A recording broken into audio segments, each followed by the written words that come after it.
23 февраль Атамекенди коргоочулар күнүнө карата Түштүк Батыш оперативдүү командачылыгынын бардык аскер бөлүктөр арасында волейбол жана кичи футбол боюнча турнир болуп өттү. Спорттук мелдештин жыйынтыгында волейбол боюнча 1-орун 36-806 аскер бөлүгү, 2-орун 92-843 аскер бөлүгү, 3-орун 52-870 аскер бөлүгү, футбол боюнча 1-орун 36-806 аскер бөлүгү, 2-орун 52-870 аскер бөлүгү, 3-орун 30-670 аскер бөлүгү.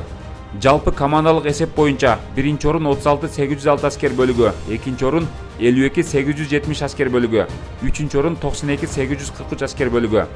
Турнирдин жеңүүчүлөрүнө жана мыкты оюнчуларга Түштүк Батыш оперативдүү командачылыгынын кол башчысы генерал-майор Руслан Мукамбетов тарабынан кубок, медаль, грамоталар жана баалуу белектер тапшырылды. Чын жүрөктөн куттуктайм, азаматсыздар. Ар дайым алга катышташ керек, артка эмес, алдыга.